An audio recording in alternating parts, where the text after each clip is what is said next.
Hello students, welcome to my channel Vidyarthi Sahyog. आज हम आपके समक्ष एक नए पाठ के साथ प्रस्तुत हुए हैं। ये है पाठ नंबर 8 और इसका नाम है मणिकांचन संयोग।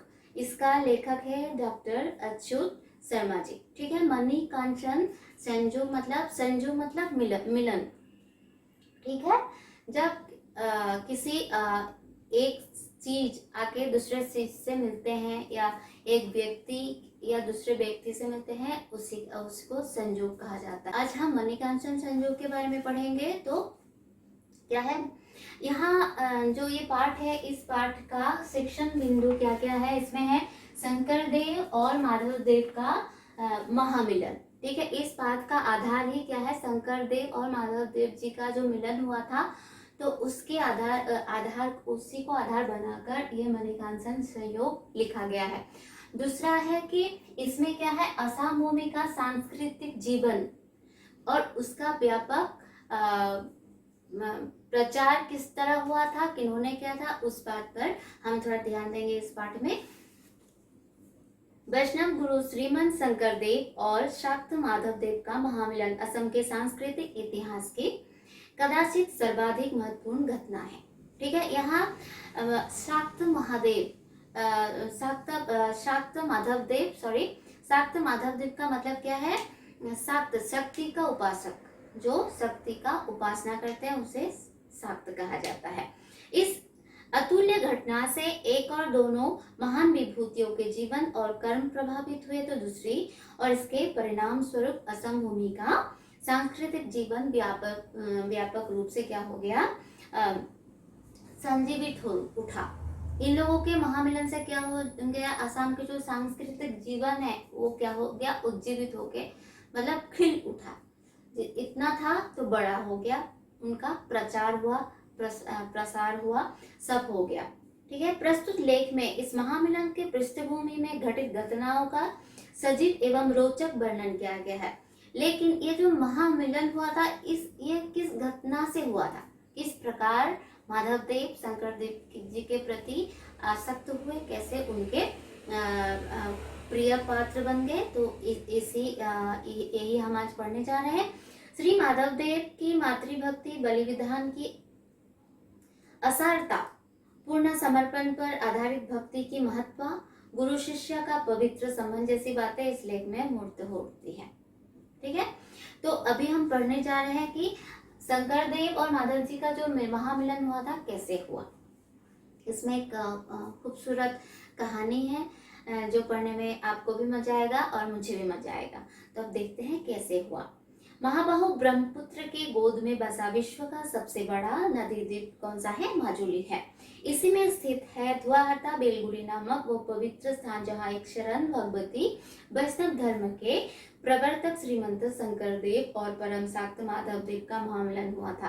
ठीक है, यहाँ प्रश्न भी बन सकता है कि महापुरुष शंकर देव जी और माधव देव जी का महामिलन कब हुआ। तो यहाँ हम लिखेंगे कि धुआहटा बेलगुड़ी नामक पवित्र स्थान पर इनका मिलन हुआ था, और ये कहाँ है, माजुली में है। ठीक है, और माजुली क्या है आप लोगों को पता ही होगा, माजुली क्या है, तो मैं फिर भी बता देती हूँ।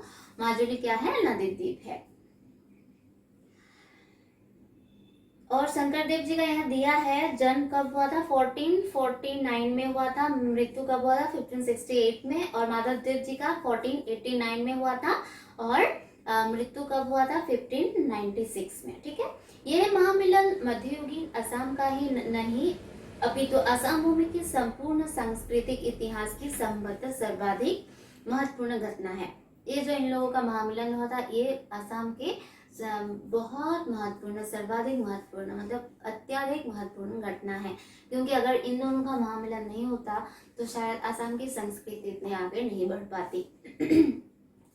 उन दिनों संत शंकरदेव शक्ति की उपासना, तंत्र मंत्र, बलि विधान एवं अनेकानेक कठोर धार्मिक वैचारों से जकड़े हुए आसामिया समाज को मुक्ति का नया क्या कर रहे थे, पथ दिखाने तथा उसकी आध्यात्मिक उन्नति के सरलतम मार्ग पर ले चलने का महान प्रयास में जुटे हुए थे। क्या कर रहे थे, ये जो बलि विधान, उपासना, तंत्र मंत्र, ये सबका क्या कर रहे थे, लोगों को समझा रहे थे कि ये बलि विधान अच्छी बात नहीं है, ये तंत्र मंत्र ये है क्या है, हमारा क्या है, अंधविश्वास है, और जो शक्ति की उपासना ये सब क्या है, इसमें इसको करके कोई फायदा नहीं है। शंकर देव जी आसाम में यही प्रचार कर रहे थे कि बलि विधान, तंत्र मंत्र ये सब बंद करके कैसे आसाम भूमि को एक अलग भूमि बनाया जाए, उसके ही चेष्टा में लीन थे वो। ठीक है। ऐसी स्थिति में योग्य गुरु शंकर को योग्य शिशु माधव मिल गए। इसी समय, जिस समय वो समाज संस्कार के लिए जुटे हुए थे, अपनी श्रेष्ठता कर रहे थे, उसी समय माधव देव जी से शंकर देव जी का मिलन हुआ। शंकर माधव का मिलन पावन असम भूमि के लिए सोने में सुगंध जैसा साबित हुआ। इन दोनों का मिलन कहते हैं सोने पे सुहागा बोलते हैं ना, मतलब अच्छे से भी अच्छा साबित हुआ। ठीक है। इस मिलन से भारतवर्ष की इस पूर्वोत्तरी भूखंड में भगवती वैष्णव धर्म अथवा एक शरण नाम धर्म के प्रचार कार्यों में एक अद्भुत गति आ गई।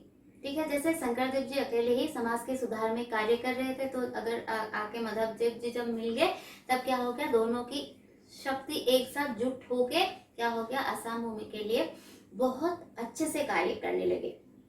शंकर माधव के सम्मिलित प्रयास से इस पावन कार्य में दिन दुनी रात चौगुनी बढ़ोतरी होने लगी थी। ठीक है।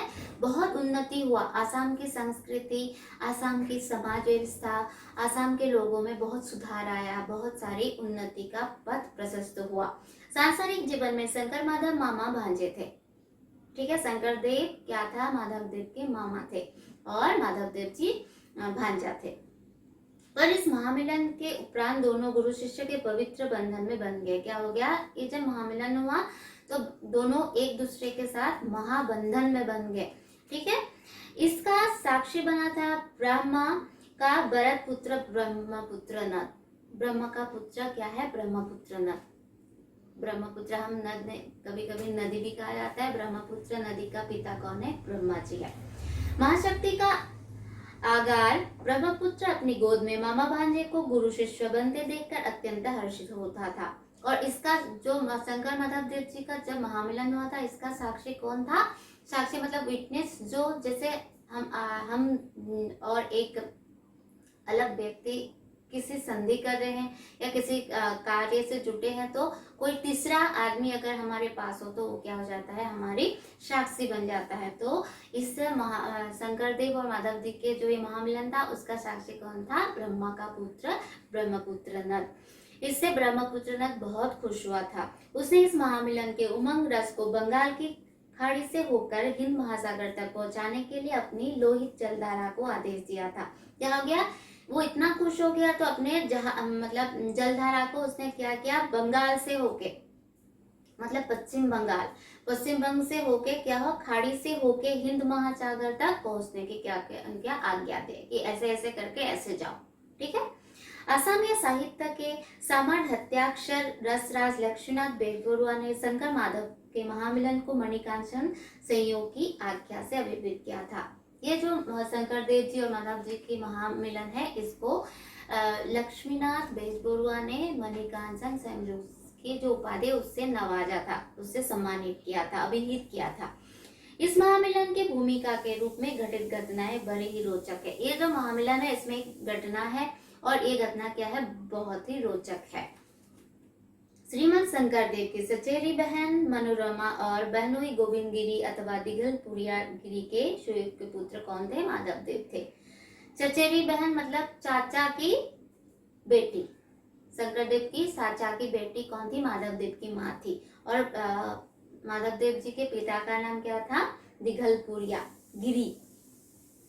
अपनी सारी पैतृक संपत्ति को कोच बिहार की पश्चिमी सीमा पर स्थित बांडुका में बसे बड़े भाई दामोदर को सौंपकर माधव देव जब भंडारी लुबिया टेम्बुवानी की और वापस आ रहे थे, तो उनको खबर मिली कि उनकी माँ सख्त बीमार है। क्या हो गया, माधव देव ने अपना जो संपत्ति है सब संपत्ति बड़े भाई को सौंपकर जब वो मतलब भंडारी डूबी आ रहे थे, तब उनको खबर मिला कि उनके माँ शारीरिक रूप से अच्छा नहीं है। तो उसको खबर मिला तो माधवदेव तुरंत ही आ गए। भंडारी डूबी में बहन उर्वशी और बहनोई रामदास के पास रहने वाले अपनी विधवा माँ के स्वास्थ्य को लेकर माधवदेव अत्यंत चिंतित रहे। माधवदेव के मम्मी किसके पास थी? उनकी बहन उर्वशी और बहनोई, मतलब बहन के पति को बहनोई कहा जाता है, उनका नाम क्या था? रामदास। ठीक है, और वो कहाँ थे? भंडारी डूबी में रहते थे। तो माधवदेव की माँ का जब खबर मिला कि माँ बीमार है तो माधवदेव बहुत चिंतित हो गए। ठीक है, उन्होंने तुरंत मनौती मांगी, हे देवी गोस्वामी, तुम्हें सफेद बकरे का एक जोड़ा भेंट करूंगा, माँ को शीघ्र स्वस्थ कर लो। ठीक है, उन्होंने कहा हम भगवान जी से मानती करते हैं कि भगवान जी आप लोग भी कभी कभी करते हो शायद एग्जाम के टाइम के, भगवान मुझे पास करवा दो, मैं ये करूंगा वो करूंगा। तो माधवदेव जी ने क्या किया? ऐसे ही किया कि भगवान जी, हे माँ गोसानी, मतलब दुर्गा देवी की आराधना की, और उसने बोला कि अगर मेरी मम्मी ठीक हो गई तो मैं 2 मतलब सफेद बकरी जो है उसका एक जोड़ा, मतलब गोस्वानी को क्या करेंगे? भेंट करेंगे, गोसानी के चरण में भेंट करेंगे। माधवदेव जब बहनोई रामदास के घर पहुंचे तो उन्होंने पाया कि देवी गोसानी की कृपा से उनकी मां स्वस्थ होने लगी। क्या हो गया? देवी गोसानी की कृपा से उनकी मां स्वस्थ होने लगी जब माधवदेव ने अपनी मनौती की। ठीक है, यह देखकर माधवदेव की जान में जान आई। माधवदेव खुश हो गए कि मम्मी ठीक हो रही है। उन्होंने मन ही मन देवी माता की प्रणाम करके उनके प्रति अकृत्रिम कृतज्ञता प्रकट की। जब उनके मां स्वस्थ हो गए तो माधवदेव जी ने गोसानी की मतलब कृतज्ञता ज्ञापन की कि हे देवी माँ, बहुत बहुत धन्यवाद आपका, आपने मेरी माँ को स्वस्थ कर दिया। थोड़े दिनों में माँ पूरी तरह स्वस्थ हो उठी तो माधवदेव ने मनौती के अनुसार सफेद बकरों का एक जोड़ा खरीद कर रखने के लिए बहनोई रामदास से अनुरोध किया था। ठीक है, इसके लिए आवश्यक धन देकर माधवदेव वापस के लिए निकल पड़े, व्यापार के लिए निकल पड़े। सॉरी, व्यापार से वापस आकर माधवदेव ने बहनोई रामदास से बकरों की बात पूछी तो रामदास ने उत्तर दिया, मोल भाव करके बकरों को मालिक के पास ही रख छोड़ा है। देवी पूजा के दिन एकदम निकट आ गए तो माधवदेव ने बकरों को ले आने का प्रस्ताव रखा। ठीक है, माधवदेव ने जब व्यापार के लिए माधवदेव चले गए, मम्मी स्वस्थ थे तो माधवदेव व्यापार के लिए चले गए। जब व्यापार से लौट आए वापस आके उसने बोला कि मैंने जो 2 बकरों के बारे में बोला था उसको वो कहाँ है? तो उनके बहनों ने क्या बोला कि हमने रख दिया है पैसा देके, जब मतलब होगा टाइम तब हम लेके आएंगे। लेकिन पूजा पास आ गई, दुर्गा पूजा, लेकिन जो बकरों का जोड़ा था वो नहीं आ पाया, मतलब नहीं आया। तो माधवदेव ने पूछा और बहनों ने उत्तर दिया, बकरे लाकर क्या करोगे? इस लोक में बकरा काटने वालों को उस लोक में बकरे के हाथों कटना पड़ता है। क्रोधित होकर माधवदेव ने बकरे न खरीदने का कारण पूछा तो रामदास ने पुनः कहा, बलि चढ़ाना विनाशकारी कार्य है, उससे किसकी प्राप्ति होगी? दूसरे जीव की हत्या बेकार ही तुम क्यों करोगे? रामदास ने वो बकरों को नहीं लाया तो क्या हो गया? माधवदेव गुस्सा हो गए। उसने पूछा कि तुमने क्यों नहीं लाया, तुम क्यों नहीं लाए बकरों को? तब मतलब उनके बहनोई ने कहा कि बकरे लाकर क्या करोगे? मार दोगे, उससे बलि चढ़ा दोगे, लेकिन दूसरे जीव की हत्या करके तुम्हें क्या मिलेगा? उसने समझाने की कोशिश की, लेकिन माधवदेव अत्यंत गुस्से में थे। गुरु शंकर देव से मिली ज्ञान ज्योति के बल पर रामदास ने माधवदेव को बहुत समझाया, पर उन बातों से माधवदेव जरा भी प्रभावित नहीं हुआ। उनके बहनों ने बहुत सारा समझाया कि बलि विधान अच्छी बात नहीं है, दूसरे जीव की हत्या करना भी अच्छी बात नहीं है, लेकिन माधवदेव प्रभावित नहीं हुए, माधवदेव को समझा नहीं पाए, बल्कि उनका ज्ञान दंभ जाग उठा। क्या हो गया? उनका जो ज्ञान था वो जाग उठा। उसने बोलना शुरू किया। बड़ी दृढ़ता से वे बहनोई साहब से बोले, अब तक मैंने कितने ही धर्मशास्त्रों का अध्ययन किया है, तुम्हारी कही हुई बातें तो कहीं नहीं मिली है, सब में बलि विधान का ही निर्देश है। तुम्हें किस शास्त्र में ऐसी बातें मिली है, जरा मुझे भी बताओ। ठीक है, माधवदेव तो गुस्से में थे, बहनों की बातों को समझना ही नहीं चाहते थे। और माधवदेव ने बोला कि मैंने बहुत सारे किताब पढ़े हैं, बहुत सारे शास्त्र पढ़े हैं, लेकिन तुमने जो जो बातें बताई है वो किसी किताब में नहीं है, किसी शास्त्र में नहीं मिला। माधवदेव के ज्ञान दम से रामदास थोड़ा आहत हुए, पर अप्रसन्नता व्यक्ति के किए बिना ही बोले, तुम और हम क्यों ऐसे ही शास्त्रार्थ करें? भोजन के बाद चलो उसके पास ही चले, जिनसे हमने ये बात सुनी है, उनके सामने तुम बोल भी न पाओगे, वे एक ही बात से तुम्हें निरुत्तर कर देंगे। माधवदेव का ज्ञान दम इतना बढ़ा रहा कि फौरन चलने को तैयार हुए और बोले, चलो उनके पास ही चले, शास्त्रार्थ में मुझे कैसे निरुत्तर करते हैं वो तो देखें। उस समय सूरज डूबने को हो रहा था, अतः अगले ही दिन सवेरे चलने की बात हुई। ठीक है, जब मतलब उनके बहनों को माधव देव ने बोला कि मुझे तो मतलब कहीं नहीं, मैंने तुमने जो बातें बताई, तो रामदास क्रोधित नहीं है, उसने अपना धैर्य रखकर बोला कि हमें बेकार में बहस करके क्या फायदा, तो चलो उसके पास चलते हैं। जिसने रामदास को ये शिक्षा दी थी उसके पास चलने के लिए माधव देव को बोला, और माधव देव भी बहुत क्रोधित थे। उन्होंने बोला ठीक है चलते हैं। फिर कहाँ जाना है? फिर क्या हो गया, दोपहर का खाना करके जाने को निश्चय किया, लेकिन उस समय रात होने को था, इसीलिए दोनों ने क्या किया, सुबह जाने को तय किया। अगले दिन भोर मतलब सुबह, ठीक है, रामदास और माधव देव द्वारका बेलगुरी सत्र में श्रीमंत शंकर देव से देव के पास पहुंचे। आंगन में विराजमान शंकर देव को प्रणाम करने के पश्चात दोनों एक और बैठे। रामदास ने बकरों की बलि वाले प्रसंग को शंकर गुरु से यह भी कहा, माधव देव आपसे शास्त्रार्थ करने के लिए आए हैं। यह सुनकर शंकर गुरु क्या हो गया, मुस्कुराए और रामदास से माधव देव का विस्तृत परिचय पूछा। रामदेव ने कहा, ये दिघलपुरिया गिरी का पुत्र माधव है। क्या हुआ, सुबह, भोर मतलब सुबह क्या हो गया, माधव देव और उनके बहनोई चल पड़े किसके पास, शंकर देव के पास, और बहनोई ने जाकर शंकर देव को सारी बातें बताई क्या क्या हुआ। तो माधव देव क्या हुआ, हंस पड़े और माधव देव का परिचय पूछा। तो माधव देव का परिचय क्या हुआ कि ये दिघलपुरिया का गिरी का पुत्र है। तो जब माधव शंकर देव को पता चला तो माधव देव का परिचय पाकर शंकर देव बड़े ही प्रसन्न हुए, बहुत खुश हुए। अपना भांजा इतना बड़ा और गुणी ज्ञानी बन गया है, और ये जानकर उनका हृदय पुलकित हुआ था, मतलब खुशी से उछल पड़े। ठीक है, उन्होंने अपने योग्य भांजे के शास्त्रार्थ प्यास बुझानी चाहिए। दोनों के शास्त्रार्थ होने लगा। ठीक है, शास्त्रार्थ मतलब शास्त्र में तर्क, मैं भी करूंगा आप भी करोगे, लेकिन उसमें जो जीतेगा अपने तर्क में वही क्या है, शास्त्रार्थ, शास्त्र का अर्थ समझाना। शंकरदेव निवृत्ति मार्ग के पक्ष में और माधव देव प्रवृत्ति मार्ग के पक्ष में क्या हो गया, वो अपने अपने क्या क्या प्रसंग में बात करने लगे। शास्त्रार्थ चलता रहा, सूर्य ढलने लगा, पर शास्त्रार्थ समाप्त नहीं हुआ, कोई भी कम नहीं था। अंत में श्रीमंत शंकरदेव ने भागवत के निम्नोक्त श्लोक को उद्धृत किया तो माधव देव निरुत्तर हो गए। ठीक है, दोनों में तर्क चलता रहा, एक ने एक बोला तो दूसरे ने एक बोला, कोई किसी से कम ना था, बहुत ज्ञानी थे दोनों। तो क्या हो गया, सुबह से शाम हो गई, लेकिन क्या हो गया, उसके बाद शंकर देव ने भागवत की एक श्लोक जब गा लिया तो माधव देव निरुत्तर हो गए। यथा तरुमुल्ल निषेचनिन तृप्यन्ति तस्करान्ध भुज पशाखाः प्राणोपराच्च यथेन्द्रियाणां तथैव सर्वाच्च न मुच्यतेभ्यः। इसका क्या है अर्थ है, जिस प्रकार वृक्ष में मूल को सोचने से टहनियां, पत्ते, फूल, फल सब संजीवित होते हैं, अथवा अन्न ग्रहण के जरिए प्राण का पोषण करने से मानव शरीर सारी इंद्रिय तृप्त होती है, उसी प्रकार ब्रह्म कृष्ण की उपासना करने से सारे देवी देवता अपने पास संतुष्ट हो जाते हैं। जब भागवत का श्लोक मतलब शंकर देव जी गा रहे थे, तब क्या हो गया, माधव देव के पास कोई उत्तर नहीं था।